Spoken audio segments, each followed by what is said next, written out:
Touchdown Tampa Bay, you're listening to the Pewtercast.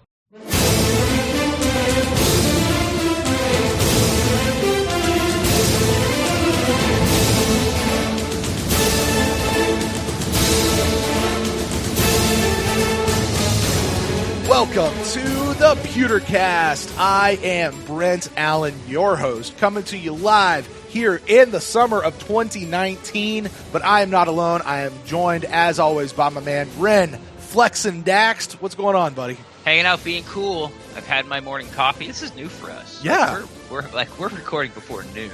We're usually doing, it's 11:45 right now in the morning. We're usually doing this at 11:45 at night. Yeah, exactly. And just getting started. Like we're 12 hours ahead or 12 hours behind, however you want to think about it. Mm-hmm. But yeah, I'm doing good, man. You know, it's been a sort of a busy off season for us. You know, yeah. I took off out of the country for 2 weeks, and then I came back, and like 3 or 4 days later, you know, there was family, you know, in town, in the house, and they were here for almost 2 weeks, and you know, your schedule's getting busier and busier as your kids get older and they start, you know, doing organized activities outside of the house. Right.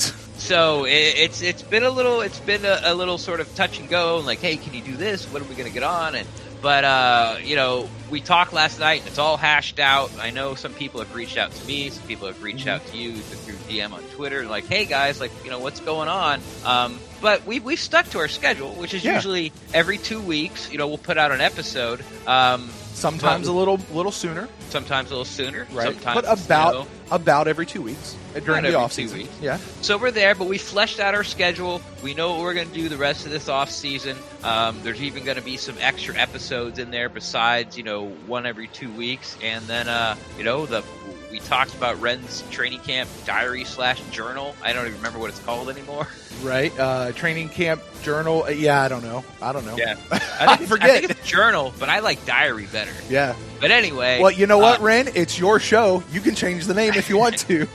And that's what we talked about. You know, it's time for that show, that little, you know, preseason show to evolve. So, you know, we're bouncing around some ideas for that. So we got some new stuff coming on. I've got some stuff in the works I haven't told Brent about. So I'm definitely not going to tell anybody here. But it's going to be a big, I guess, season for us here at the Pewtercast. Yeah, I am certainly excited. I know that I am at a spot now, Ren. I'm ready to get back to football. I'm almost willing to say I'm ready to get the 4 times a week, you know, get into the regular groove of our season. But we've still got a little bit of this off season to go, and we do have training camp. So tons of stuff going on there. But, Ren, there's lots to talk about. Today on this episode, though, the Buccaneers at this point, as we record this, have finished up their off-season schedule. They're now in what I like to lovingly call the long, dark night of summer, where there is nothing. There will be nothing from now until training camp. Everybody's going on vacation. This is it.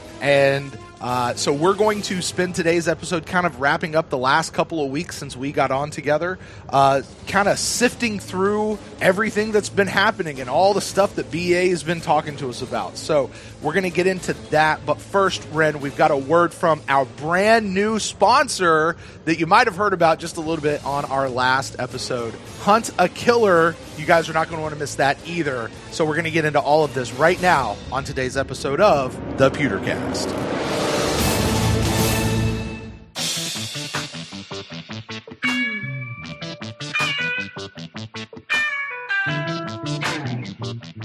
You know, with popular podcasts like Serial and Netflix documentaries like Making a Murderer, it's no surprise that audiences are obsessed with true crime. And if that's you, then you definitely need to check out Hunt a Killer. Hunt a Killer is a murder mystery box that immerses you in an ongoing experience. With every delivery or episode, you will dive deeper and deeper into the case, sifting through piles of documents, evidence, audio recordings, case files, eliminating suspects until you finally crack the case and catch the killer. Now, you might have heard Ren and I discussing this on a previous episode of the Pewtercast, but let me tell you, after playing my first box, I could not wait to get my hands on the second box and try to continue solving this murder. It really is a whole lot of fun. In fact, my wife, who didn't actually want to hunt a killer with me at first, saw the box and everything that was inside and how real this entire thing feels, and she made me start start over so that she could catch up. The evidence and clues are things that you actually put your hands on.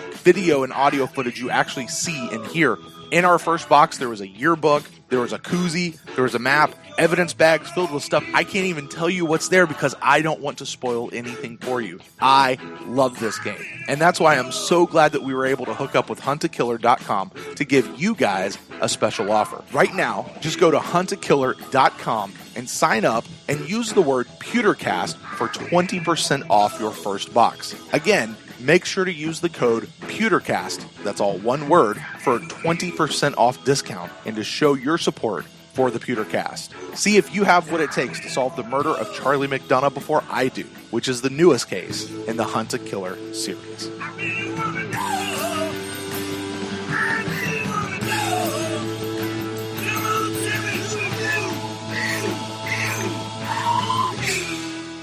Welcome back to the Pewtercast. We are here to wrap up the offseason. Ren, there's really not been a whole lot that's happened this offseason, surprisingly.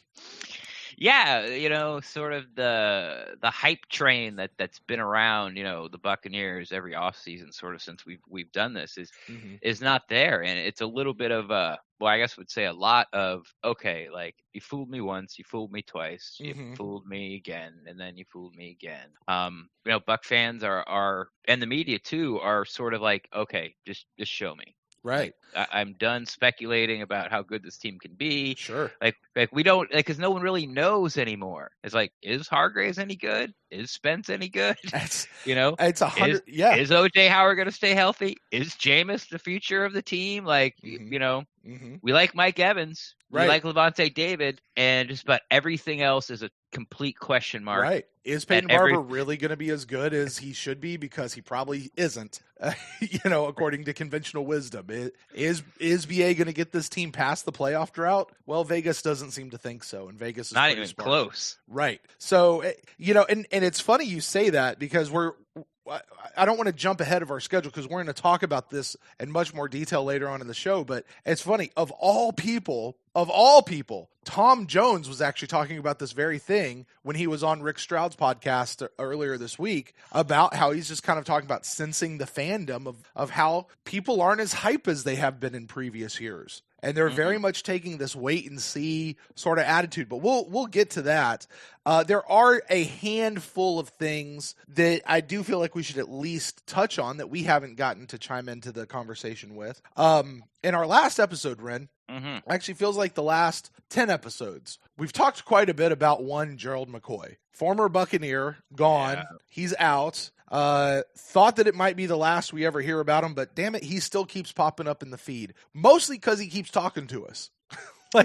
He keeps talking to us. But the big thing that seems to be getting people all in an uproar is the fact that he went to the Browns, said no to them, went to the Ravens, said no to them, and then goes to division rival the Carolina Panthers and signs with them and says yes to the Carolina Panthers. Ren, do you give a flying rip if Gerald McCoy is playing in our division? I'm actually glad he's playing in our division, and I'm glad he's playing for the Panthers. I kind of feel like, you don't feel betrayed? No, I feel like it's your problem now, Panther fans. If you're okay with like 6-7 sacks and 33, 34 tackles, from your big, huge free agent signing, then, he's your guy. Yeah. So, yeah. And, the passive aggressive Gerald McCoy. Yeah, I've talked about Gerald McCoy enough. No, I am not hurt that he went to the Panthers. I don't feel betrayed. It's so classic Gerald that it's almost, I feel like I've sort of tried to pick this guy apart as a personality for so long. And it's taken me years, but I finally feel like I'm sort of getting there. And Gerald McCoy going to a division rival, it was almost inevitable. Sure. It was just, yep, that's what he's going to do. Because why? Because that's what he does. That's what he does. And, now, congratulations, Panther fans. You have two guys that are supremely talented on your team that will take absolutely no I don't want to say credit, like they will take no accountability for when the team loses. of course, I'm talking about Cam Newton. Sure. It's everyone else's fault that we lost. Right. Over the last couple of seasons, Ren, we've been able to be a guest on the Panther Nation podcast. Mm-hmm. Kind of a what do you call it? A counterpart to us up there in Carolina, and we've done a couple shows with them. And do what? I was just going to say they're great guys, Sure. except for unfortunately for them, their team that they chose is the Panthers. Right, so. Right. But they had me on to talk about Gerald McCoy, and we went through it, and it's the feeling that I get from talking to them, or not even the feeling, it's what they said, is basically they don't understand why so many people in Tampa seem to be glad of Gerald going, but also there's this whole other contingent that is like on their knees praying to get him back. Like it's this very weird, and they said they're ecstatic to have him. They love the fact that they got him. Like they feel like they stole this guy. They just don't understand how this happened, and they don't understand why so many fans seem to be glad that he's gone. However you feel about Gerald McCoy on the field, which I still think he's a good player. He's been a good / very good player for the Buccaneers and has been for his entire career. But I don't think he's sort of a cornerstone. I never really thought that he's a cornerstone player that you sort of point to and is like, this is the guy. Like, this is the guy who's going to win you games. This is the guy that the troops can rally behind. And fortunately for Panthers fans, with the talent they do have along the defensive line, he's going to be more of a role player. So he's not going to sort of have to take that on. But I will tell you is he's going to make his presence felt. And, Panther reporters, beat reporters are going to find out real soon. They can run to Gerald and get a quote because he'll always talk. And this whole thing about Gerald loves himself some Gerald. So it's just, Can I tweet that? I'm so tweeting that. Sure. You should put that on a T-shirt. Gerald loves himself some Gerald. And he does, and it's obvious. And, I think everyone in that media room at Advent Health Training Center would tell you that. But Gerald loves himself some Gerald. But he was great for those guys because if they, you need quotes. You need somebody to talk, and not everyone is out there talking. But you could always go to Gerald, put a microphone, in front of him, and he'll start talking. So I guess to cap this off is I'm happy that he went to a division rival. I'm happy that he went to the worst team in our division besides us, unfortunately. We'll see. It would have made me. I would have been more upset if he went to the Saints because then I'm like, crap, like we might lose those 2 games. Right. And I get to see Gerald gloat, and that's going to get my goat. Or we're going to same thing with the Falcons. But he went to the Panthers, and I'm like, okay, like I can deal with that. Like I can deal with that. Right. Playing the Panthers because I think, and I hope most people agree, if we're going to sweep a division opponent, that's our best chance. So, like I said, I'm happy that he went to the Panthers because personally, I really want to see his reaction when they lose both games. How somehow he blames it on somebody else besides himself and makes it like it's not a big deal. It's just another game, and just all that crap that that's spewing out of his mouth is a goddamn lie because he has to play the nice guy, but he's not because he's just a thin-skinned little crybaby. All right. Sorry. All right. I want to quit talking about this guy. But you can't. It keeps dragging you back in. Yeah. He goes to the Panthers. Whatever.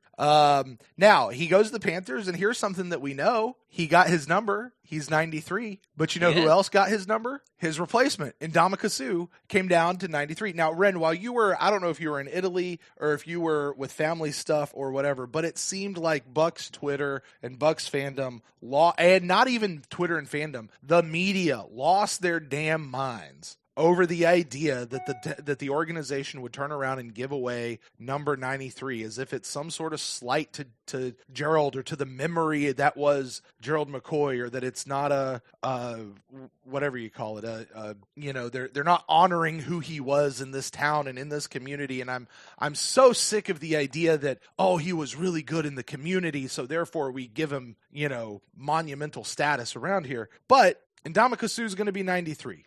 They didn't save that number. Yeah. Oh, what do I think about that? Yeah. I stayed out of that because I knew that I would have got dragged into this kind of probably nasty back and forth, and because there's no changing someone's opinion, including myself, on the stance. no, that's true. On the stance, like there's Right. no change. You know, it's the reason why you don't talk about politics, or religion in a bar, because because people don't want to talk about politics or religion. They want to talk to you about their politics and their religion. Right. And if you're not with them, then they're going to try to change your mind. So I don't care. Like I don't. Obviously, you just heard my rant. I don't think Mike Allstott's number should be sacred. I agree.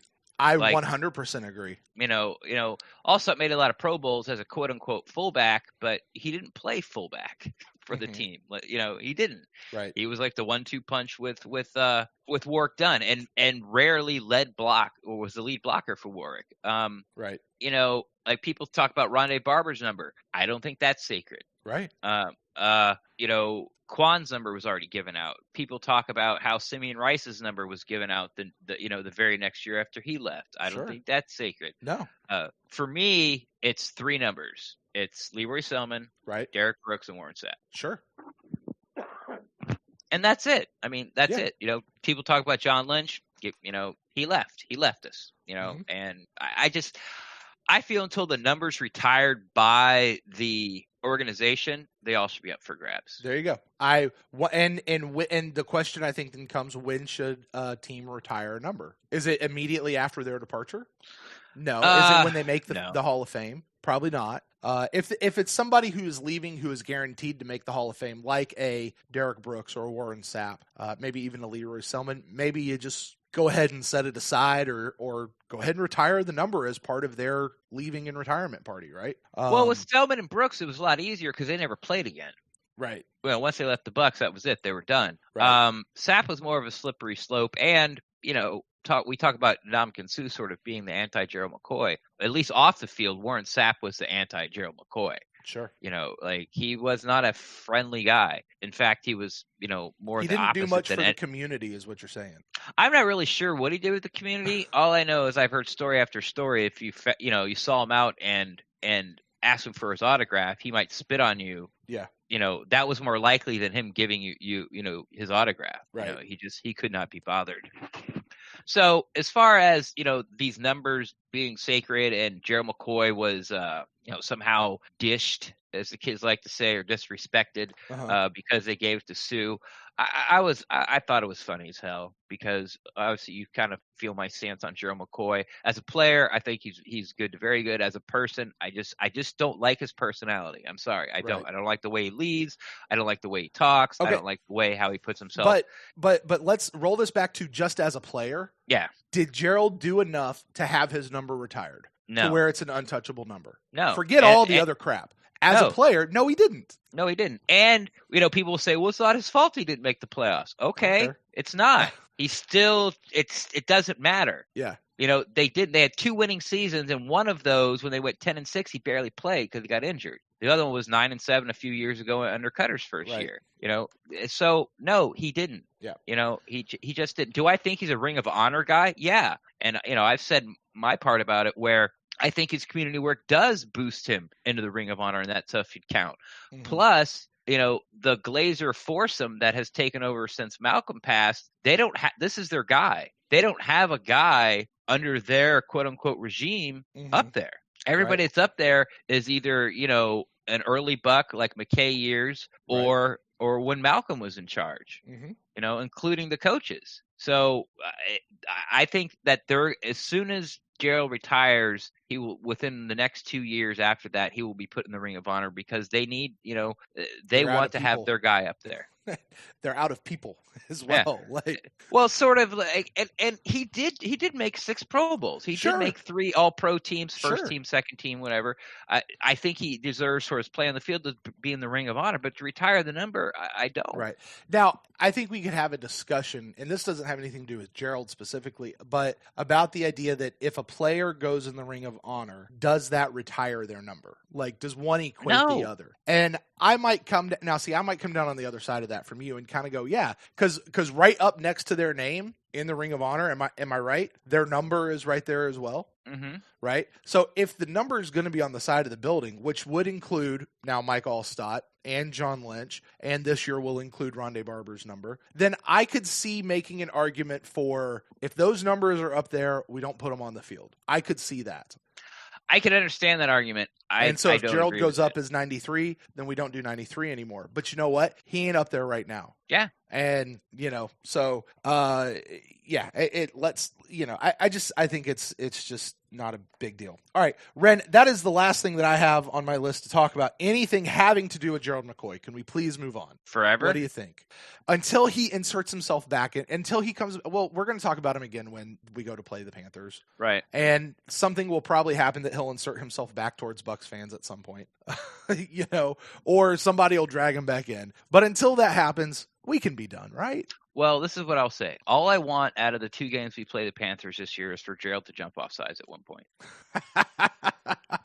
I will be so happy to watch Gerald jump off sides and then, sort of, roll his head and his eyes, be like,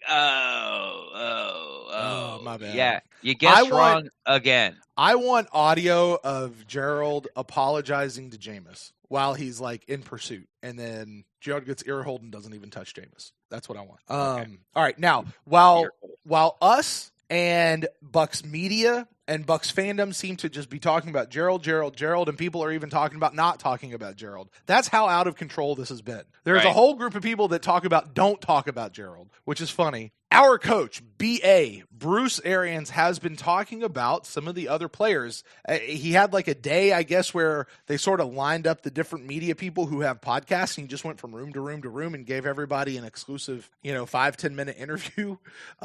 Talked a lot about the various players. He talks about them when he goes in to his press conferences. He's saying a lot about these guys, Ren. We know that he apparently loves Peyton Barber, and he thinks Jameis is coming along well, and he seems to think the offensive line isn't as bad as it needs to be, but could use some more depth, or isn't as bad as a lot of people think it is, but could use some more depth. He thinks the secondary is fixed, and he keeps dropping names like Vernon Hargreaves and Mike Edwards and the Sean Murphy Bunting, right? Like all Jamal these draft Dean. guys. He's talking, Ren. Mm-hmm. He's doing a lot of talking. Help us sift through this Bruce Arians talk. Sift through it all. What is he actually saying? Because, we could go down the roster. I don't want to, but it seems like he's had nothing but positive things to say about most of our guys. He has. He has had nothing but positive things except for that one time, when the first practice of OTAs and, Vernon wasn't on the field and B.A. sort of tossed him under the bus. And we've come to, at least what's been reported and hasn't been disputed, is that Vernon, had a little tweak or something, and he didn't want to go. And I kind of rubbed B.A. the wrong way. So he sort of, B.A. felt that Vernon should go and needed to go. Mm-hmm. And Vernon was like, yeah, I just don't want to, just give me another day or two. I just don't want to get hurt. I got a little tightness here or there. I don't know if it was back, leg, ankle, whatever. And B.A. didn't like that. So he threw that, out there. Well, Vernon needs to get his head right for practice. And, here we go. Right. Because someone, Vernon sort of brought it on himself. If Vernon has had good to very good years so far, no one would think about it. People would be like, Vernon will be ready. Don't worry about it. But since Vernon has been, let's face it, a disappointment since he's been here, once again, you can talk about the scheme or talk about how, well he looked, in the nickel, and then he got hurt, and then, how well he was playing for 2.5 quarters against the Saints, and then lost the rest of the season last year. Mm-hmm. But once again, it goes back to where we opened with, we don't know. We don't know what we got from Vernon. Right. But besides that, everybody else he's just been gushing and glowing about. And by the way, I'm sorry to jump in. Since that instance, he has also gushed and glowed about Vernon since then. And gushed and glowed about Vernon beforehand. Yeah. Right. All the way back to the owners' meetings or to the day he was hired, because way back then, when I don't remember what it's called, but before OTAs, they have those like little 3-day camps, and then they're off for like a week or two. Vernon came to the podium and was talking about how BA's been talking about him and, how much he appreciates because he really doesn't know me. And so Vernon has been on BA's lips a lot. So has Rojo. So has Peyton Barber. Of course, Jameis, and then the rookies, like you talked about. He's talked about Scotty Miller a lot. He's talked about, he talked about a lot about Devin White early. That's sort of taken a back seat, and he seems to be pumping up the secondary. Like you talked about Edwards, Dean, Murphy, all these rookies. Vernon, haven't really heard a lot about Carlton Davis, but he's very anxious to see Justin Evans back. But it's all this positive stuff. He had a lot to say about DeMar Dotson as well. Yep. On a recent DeMar Dotson has been the big surprise. So far. But I feel like, us in the fringe media are starting to fall into these things that are taking whatever BA says as gospel, and it's something that you might want to think about, because I'll hear people say, well, this guy's playing well, or this person's playing well, or the Buccaneers like this guy or that guy. There's been one practice that's been open to the public, and most of these guys that are saying that weren't there. So they're taking what they're hearing from BA and they're aping it and regurgitating, what it is. And I just want to say to be careful, because BA right now is what he's doing. He's building his team. It's very important to, at least in BA's eyes, to talk glowingly about Ronald Jones right now to build his confidence, because, Cutter crushed it. And who knows whose fault it was about, I'm sure a lot of it's on Rojo, but BA's a teacher. Coaching equals teaching. We talked a little about before, where Cutter, we felt that was, you need to be professional. And it's not my job to show you how to be professional. You just got to do it. And if you show up and you're not being professional, then I don't have any time for you. Right. And you have to figure it out yourself till you come to that level. Then I'll tell you what to do. But BA and his coaching staff are more about. You make him sound like a 14-year-old little girl. If you don't know what's wrong, then I'm not telling you. 14? You just say female or woman in there. Like, come on now.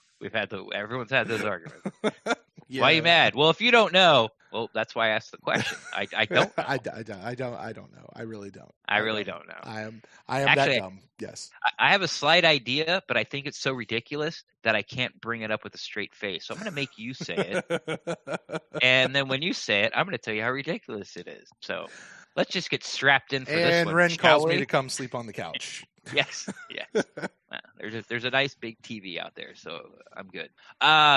So I would warn that taking all this coaching speak from BA and taking it as gospel and throwing it out there and regurgitating it to all, Buccaneer fans and fans of all our podcasts, because like everyone can't be doing awesome, like you said earlier, Vegas has it at 6.5 wins.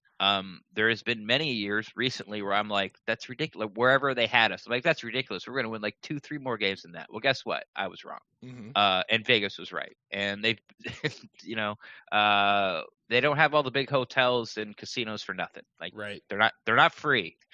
So, just be a little cautious of what BA says and don't take what he says to the media about a certain player as gospel and run with it. And, Ronald Jones is going to be so much better this year because BA said, well, you haven't seen him, Right. You haven't seen one clip because you're not allowed to film during, those practices. Maybe you've listened to their podcast of guys that are there every day with boots on the ground. And I'll tell you, like they when I went, they blocked. I couldn't see anything. Like they put the players in between the press and the field and block the view. Now, when they go indoors, they can't do that. It's a little easier for the press, but it's BA's. To wrap this up, BA is building his team, and right now he's trying to instill confidence in them, put swagger in them, make them feel like, they're the baddest guys around. They're picking up everything quickly. He's rewarding them by cutting practices short. He's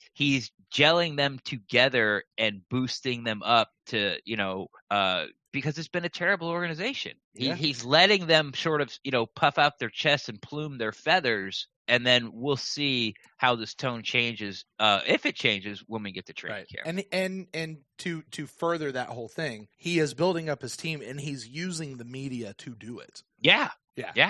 And he's building them up to us because that's how he gets to talk to us. He's talking to us through the media. Right.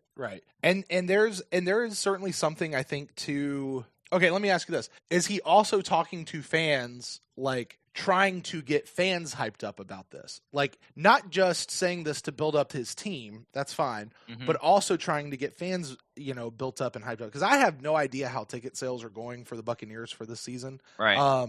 There's one side of me that says that they're probably pretty abysmal because the team hasn't done anything in a couple of years and nobody wants to pay to come out until they see something. On the other hand, I could say ticket sales might be off the charts right now because of all the hope and, new coaching regime and things look on the up and up. Like right. I don't know. I don't know what they're expecting in Ray J this year. Especially considering we're off from like September 20 something all the way to like November 18th or something of that nature. 7 weeks, I think it is. Yeah, it's a long time. And as a season ticket holder myself, I tell you, it kind of makes me mad. Like, that's a huge chunk of time. That is a huge chunk of time. I got to spend Sundays with my family. Exactly. No. How dare you? No, but it's you want those. I like those trips a little more spaced out throughout the season. But either way, however it works, I don't know if, and I don't think B.A. I think he knows that it's his job, sort of like get the fans hyped and that type of thing. Yeah, sell tickets. Yeah. But I mean, you saw. Remember when right after they hired him, they had a fan event and like they handed out little cards, and it was all about how great of coaches these guys were with records. BA's never had a losing season. They've got 4 Super Bowls, and 37 playoff appearances, and BA's winning percentage record as a head coach is like 8.39% or something crazy. Right. And it was only behind Bill Belichick as winning percentage as a head coach. And, it was all about, and they were pushing, because let's face it, people aren't, at least the mass majority of Buccaneers fans aren't in it as deep as we are. A lot of people don't know who the hell Bruce Arians is. So taking, these stats and talking about Bruce Arians and pushing him to the forefront as in someone who's really successful, this guy knows what he's doing. Hey, Buc fans, I know we haven't made the playoffs for 10 years, but look, we got a guy who's been there, done that, knows how to do it. And look, he's bringing all his friends that he had when he's been there, done that, knows how to do it. So I think they're using that to sell tickets because we didn't have a huge free agency class. Mm-hmm. And, before Dominican Sue, Shaq Barrett was the big get. Yeah. Who didn't play in Denver. It's well, this guy could be really good. He had to play behind Von Miller. We don't know. And that's who you're calling your, hey, have you thought about re-upping your season tickets? We got Shaq Barrett. So, do I think BA understands that part of the job? Absolutely. Do I think he does it on purpose? I don't. I think it's so far down the road. I think he believes kind of, at least his personality, as far as I've sort of been able to pick it apart so far, is he understands if the team wins, people will show up and get excited. And that's job number one, obviously. Yeah, it's an interesting thing. And, Ren, I think we maybe go ahead and transition into a little bit of where we want to wrap up tonight's show. Sure. But, and talking specifically about that idea of where are we as fans?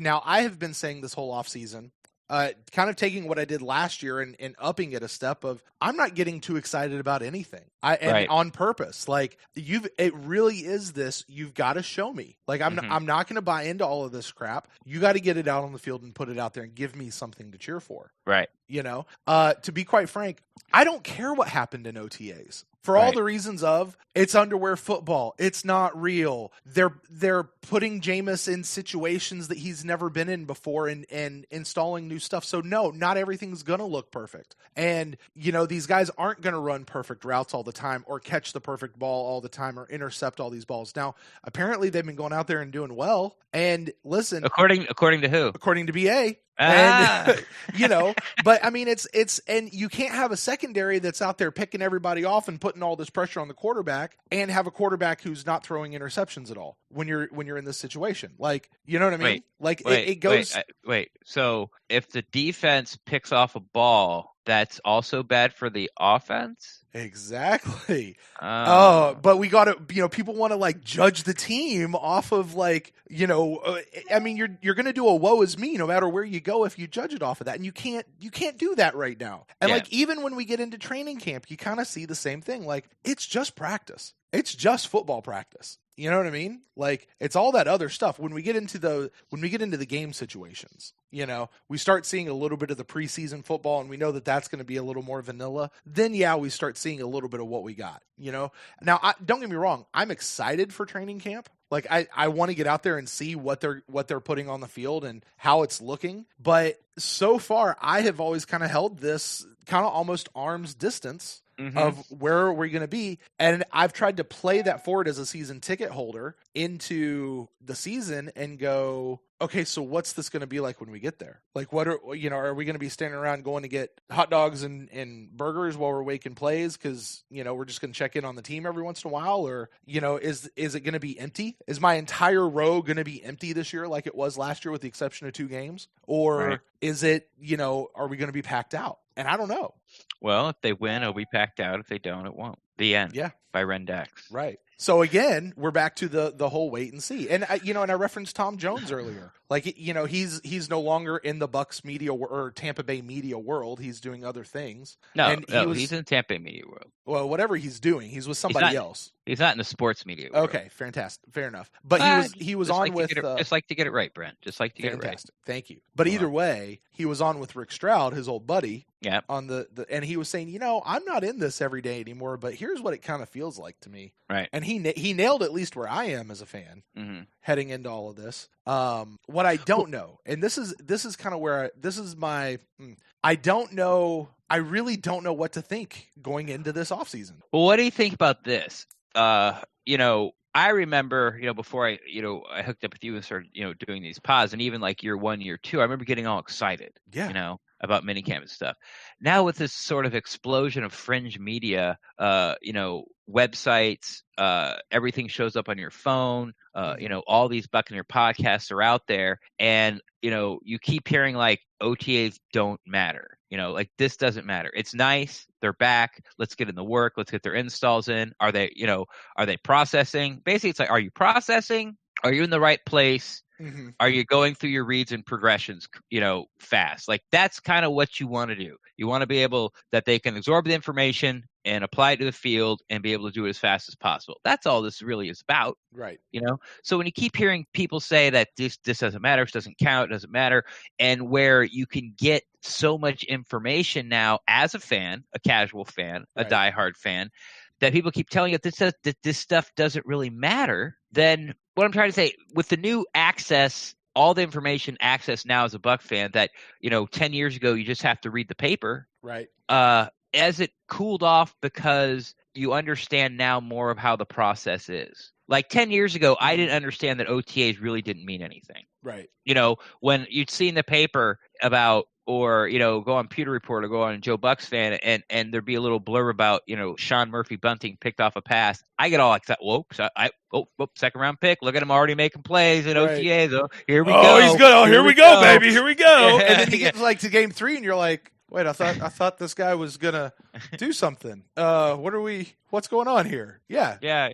Great pick, Jason Light. He knows what he's doing. Yeah. But now there's, so much more open access. Do you think that has something to do with sort of this wait and see, or, I'm going to wait till training camp, or I need to see preseason games, or even, I'm going to wait till after the first quarter of the season? I wonder if it's not so much that as much as having more a realization of what the role of OTAs and minicamp, and then even by extension training camp, the role that those play in the life of a football player. Because, and if I have actually said these words and uttered these words, then I need to recant them and pull them back. OTAs matter. They don't not matter. Right. You know what I mean? Like, they are important to the football players, to the team. Right. What we can't do as fans, though, is look and see what's happening in OTAs and judge and try to make a prediction or an anywhere near an accurate prediction of what's going to happen during the season. Right. Because that's not what this is for, right? And they're not Right. trying to be perfect in OTAs. As you mentioned, OTAs, they're going through install. You're supposed to make mistakes in OTAs. You're not supposed to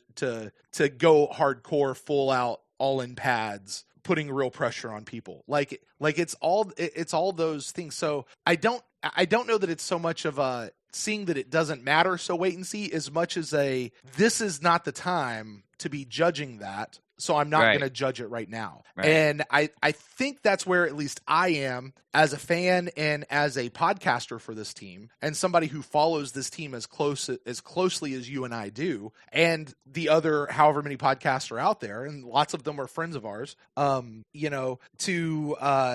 not get over excited. Now, I think that's one part of it. I think the other part is, to be quite honest, at least in the last 2 seasons especially, we've been burned. Oh, yeah. I mean, having Hard Knocks on and then to turn in a 5-11 season burned not just the organization, not just the players, but it burned a lot of us as fans. Yeah. Yeah. And that's, I've talked about this on previous pods, and I'm talking way back where, because I've been following the Bucs since they started. I've built this natural barrier of protection around me. Uh-huh. Like when I was a Bucs fan, and if they lost on Sunday, like I was still in a bad mood Wednesday. Right.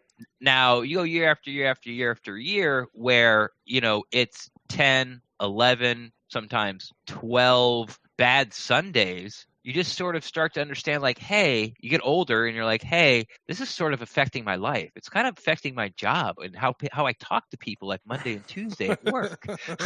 I need to build up this barrier because, this is like, it's starting to affect me personally and others around me.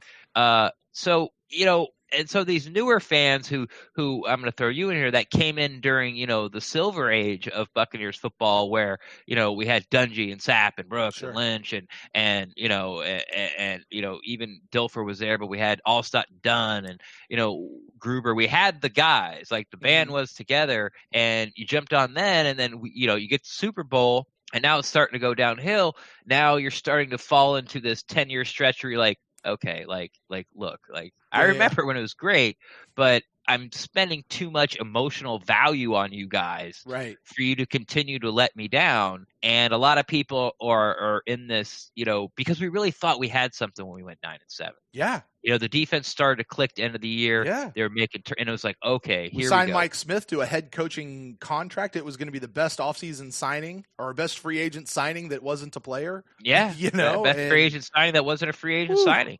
Oh, and by the way, hey, let me ask you a question, Ren. This year, what's the best free agent signing in the Tampa Bay Buccaneer area? Bruce Arians.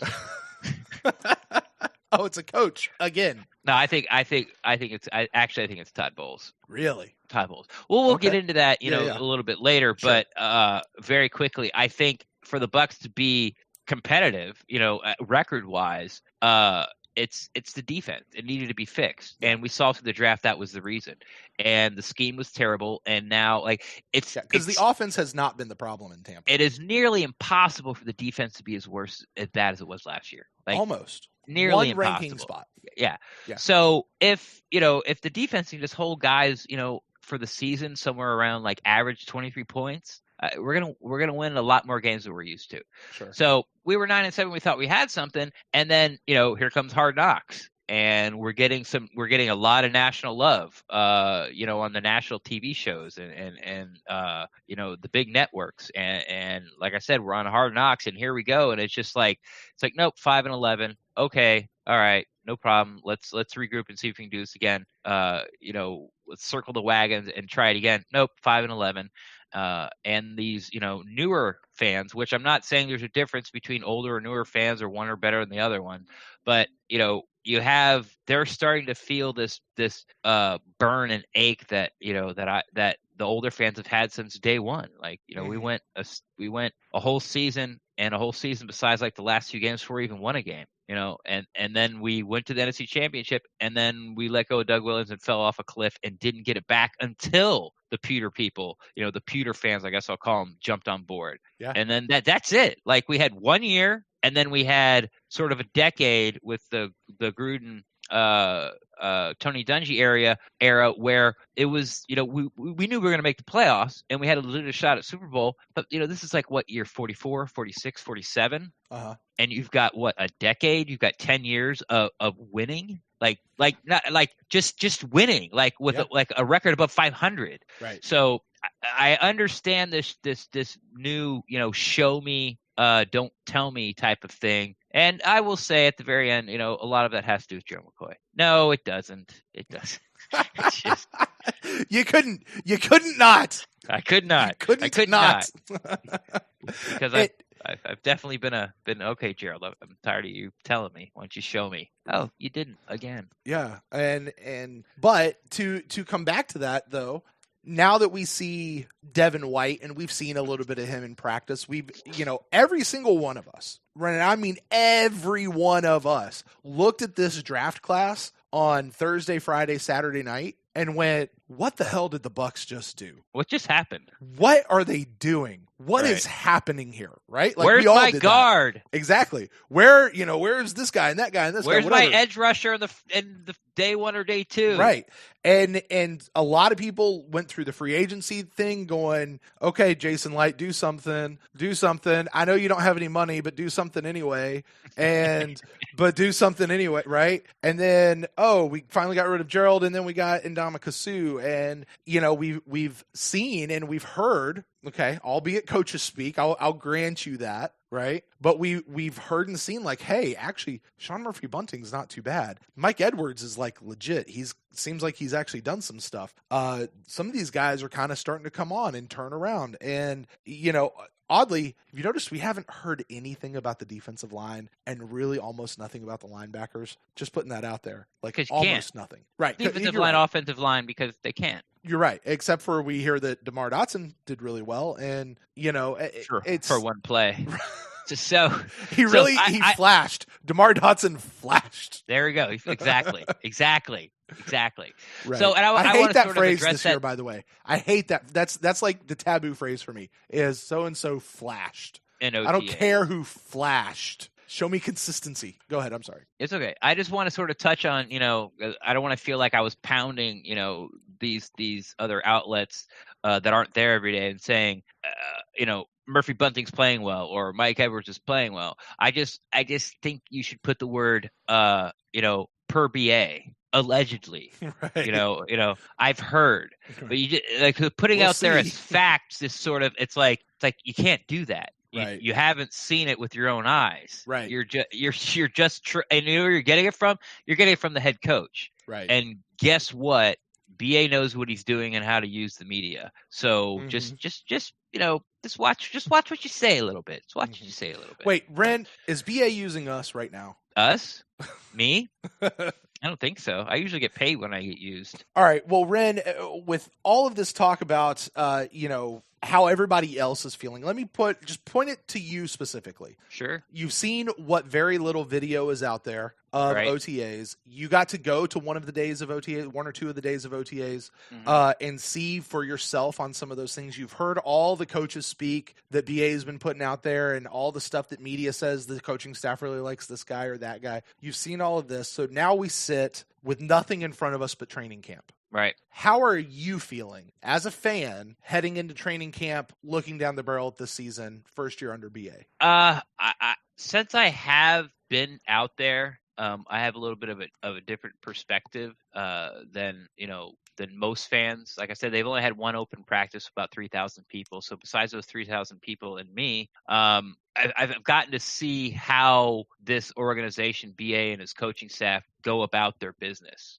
And I touched a little bit about it on our last pod, how I talked about how they're teachers, like how it's like, okay, let's do this individual drill, like step over the bags or something, or do like a punch and rip.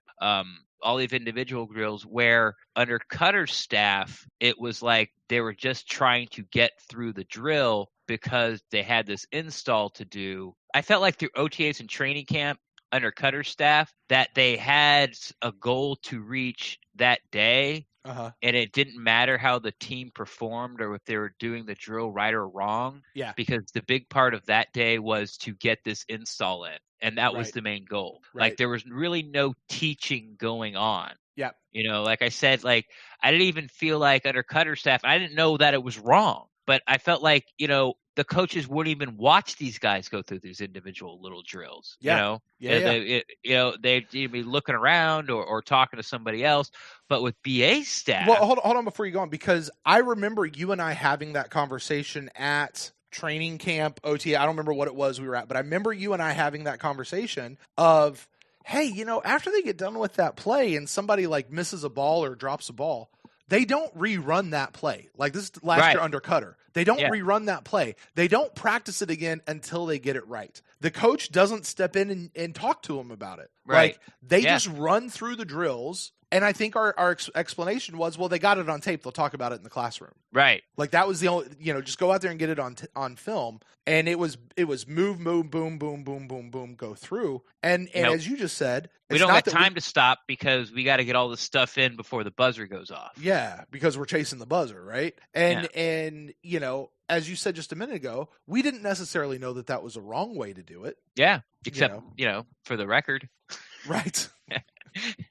So, but now I went out there and I, like I said, I talked about it last pod, how it struck me how they're constantly being coached and taught. Mm-hmm. And it doesn't matter who you are. You could be a guy where you have no shot in making this team. They stop you. They get your body placement right, hand placement, foot placement. Like I heard poor, who was it? Was it Cole Boozer, not Cole Gardner, Cole Boozer, you know, and I don't want to say he get yelled at, but he barked at or whatever, or told twice because when he was making contact with his inside hand on the DT, the defensive tackle, he had the wrong foot in the lead. And they're like, do it again. And then he did it again. They're like, no. Like, like wrong foot. When you make the contact, I don't remember which was right or left or whatever, or even which side he was. I don't know if he was using his left hand or right hand. But, you know, and then the third time he got it, and then they made him do it again to make sure he had it. Mm-hmm. But everything in that individual drill came to a screeching halt because this guy did it wrong. And then he did it wrong again. And then he did it right. And they're like, all right, do it right again. And he did it like, okay, now we can move on. And that is something that we never, ever saw in the 3 years that Cutter was here, ever. Yeah. So to answer your question, being able to be there and seeing, you know, those little details of being coached and doing it right, trying to get it right every single time, I think that's the biggest difference. And I just feel like everyone's on the same page and, you know, everyone's sort of like pulling in the same direction. And it's so I'm excited to see it. I think I'm a little more hyped than, you know, people such as yourself that are like, hey, just, you know, okay, like I got it. Okay, all right, you know, talk. All right, you show me, like, go win some games. But I'm basing a lot of that on BA's and his coaching staff's reputation for getting it done. Yeah, which he has wherever he's been. Right, and you say that, and it's kind of interesting because as I'm sitting here thinking about it now, I have definitely been in this camp of don't tell me, show me, right, and just wait. But I do find myself in a spot where when I do show up for OTA, or not OTAs, those are over. What's next? Training camp. When I do show up for training camp, like I could allow this team to get me excited. You know what I mean? Like I'm not going to be like stiff arming everybody saying no, got to wait till the season. Kind of like I was last year a little bit. Like I am open to getting hyped for this team. I'm open to getting excited for this team. I just haven't been there to see it yet with my own two eyes. Right. You know what I mean? And I really do. I think it's probably going to take at least a preseason game or two, but I'm excited to get there. I'm excited to get into the atmosphere, make the trip down from Tampa or from Jacksonville to Tampa and see these things. I'm just not there yet in my own personal fandom. So, yeah, I think that's kind of where we are, Ren, as we enter the long, dark night of summer. Yeah. Where there's nothing. So with that, Ren. I was trying to think of some joke about nothingness, and like, for some reason my brain went to Tatooine, and I was going to say something like nothing but sand people, but that was too obtuse, and no one would have got it. Yeah, there you go. So there you go. Oh man, Well, Ren, we talked about at the top of the show just a little bit. We do have a plan for the rest of the summer. We actually have a couple of episodes kind of in the can, just waiting to be released. Like, I think they might need a little polishing, some editing, but for the most part, they're ready to go. We've got some fun stuff planned throughout the offseason. So, Bucs fans, stick with us. We will be continuing through our offseason schedule, like we say, about once every 2 weeks. Sometimes you might actually get it a little bit sooner, so stay tuned to your podcast feed. We do have the Training Camp Diary coming back in an all-new form this year, and we'll let you know what that is as soon as we figure it out. All right, yeah. But it'll be great. But it'll be awesome. And certainly as we get into the season, the same old Pewtercast that you know and love. The Instant Cast will be back, live call-in show. We'll have our Buck in the News show where we wrap up everything heading into the week as we start to look at the game. We'll have interviews with people and breakdowns of the game as we, as we get a little separation from the day itself, get a little more objective about our analysis. So should be fun, Ren. I definitely am looking forward to 2019 as a season. Just got to see what they're going to give us. I'm looking forward to it. I'm just not sure how much I'm looking forward to it. There you go. Now with that, Ren, why don't you tell the folks out there where they can find you on the internet? Best place to find me is on Twitter at Rendax, REN_DAXT. I'm always down to talk Buccaneers football. But if you don't want to put your thoughts there out on Twitterverse, you can always just go ahead and DM me and we can talk Buccaneers football there as well too. Everybody take a drink. And if you guys want to get in touch with me, you can find me at Brent Allen Live on Twitter and on Instagram. And you can find the show at the Pewtercast on Twitter and on Facebook. Instagram is coming. You can also send us an email to thepewtercast@gmail.com. Shoot us those in. We will look to read those on a future episode of the Pewtercast. I'd like to say thank you to our patrons who have stuck with us throughout this past year and through the summer. Without you guys, a lot of the stuff that we get to do just wouldn't be possible. It really does make a difference. If you'd like to know how you can support the show, please do that by visiting patreon.com/the Pewtercast. You can support the show directly there. Or check out huntakiller.com. Use the promo code Pewtercast. Get your discount there as well. Have a little bit of fun with it. Shoot us in an email. Let us know how you like that. And until next time, guys, we'll close the show out. As always, go Bucs.